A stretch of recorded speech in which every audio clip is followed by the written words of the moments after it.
mardi, on est parti vers 9h de Zérekoré. On est arrivé à Omé dans les environs de 10h30. Arrivé à Omé, on a été reçu par le sous-préfet et tous les responsables de la localité. Ils nous ont présenté le programme dans la maison d'accueil. On a révisé le programme en fonction du temps qu'on avait parce qu'il fallait faire les trois collectivités, c'est-à-dire Omé, Guéké et Soulota. Donc, après avoir modifié ce programme, on a décidé d'aller à la place publique. Arrivé à la place publique, il y avait un programme qu'il fallait faire respecter. Les sages ont présenté les noix de cola. Le maire de la ville a souhaité la bienvenue. Le maire de la localité a souhaité la bienvenue à la mission. Et le gouverneur s'est levé pour parler du sujet. Parce qu'on s'était convenu que ce soit un seul intervenant, donc le gouverneur. Donc le gouverneur s'est levé, il a parlé de la maladie, des conséquences et des mesures qu'il y a à prendre par rapport à la prévention. Après le gouverneur, il y avait un fils de la localité qui était membre de la commission de communication. Et ce fils, on l'a donné la parole pour qu'il parle la langue de terroir et qu'il soit bien compris. C'est pendant l'intervention de ce fils de la localité qu'on a constaté des remous. Des remous, on a regardé pour comprendre ce qui se passait, mais on n'a rien compris, on a vu la population se retirer. Et d'un trait, on a vu les initiés, c'est-à-dire les filles excisées, en nombre de 40 à 50, sortir comme ça là, de la forêt, surgir et venir vers la tribune, jouer je ne sais pas à quel jeu et puis retourner disparaître. Et c'est dès après que j'ai entendu un cri derrière moi et on venait de cogner la tête du représentant de la Croix-Rouge qui était gravement blessé.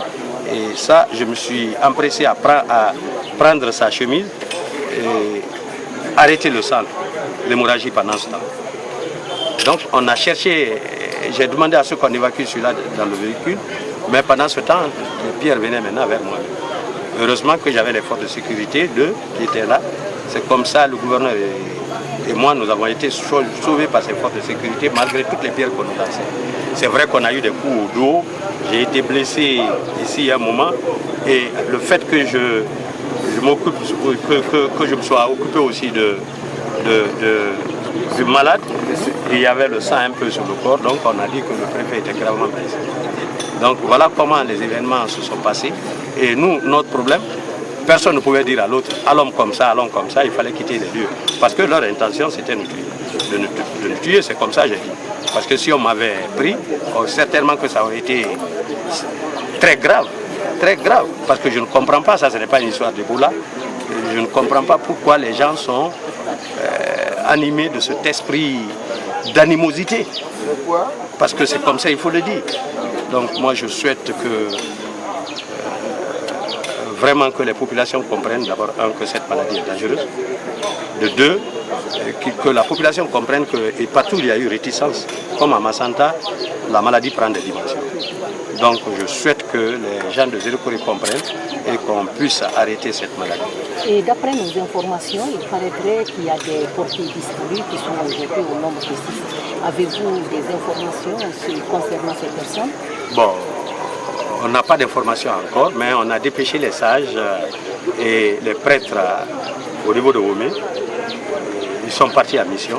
On attend leur retour pour comprendre réellement ce qui s'est passé et voir ce qu'il y a. Seulement dans le groupe, il y a une qui était dans la brousse qui nous a envoyé un SMS pour dire je suis à tel lieu. Et elle, on a pu, je crois, la récupérer ce matin. Donc c'est ce qu'on peut dire maintenant. On n'a aucune précision, aucune information exacte autour de la situation. Monsieur le préfet, il y a l'idée de pulvérisation qui sera mise en cause dans cette affaire. Il n'a jamais été question de pulvérisation. Vous voyez le préfet se déplacer pour aller pulvériser où? C'est mon travail, c'est mon métier ça. Le préfet vient simplement pour sensibiliser, dire à la population que la maladie est grave et que chacun doit prendre des dispositions pour ne pas contracter ce virus. C'est mon seul rôle. Mais il n'a jamais été question de priver. Mais partout c'est comme ça. C'est-à-dire que les faits est une succession de causes. Les gens s'organisent. Ils fomentent tout ça. Parce que regarde, on vient à la tribune, quelques minutes après, on a barré la sortie. Donc toutes les routes, c'est que c'était prémédité, c'était organisé pour nous attaquer. Voilà, c'est tout. Merci. Merci.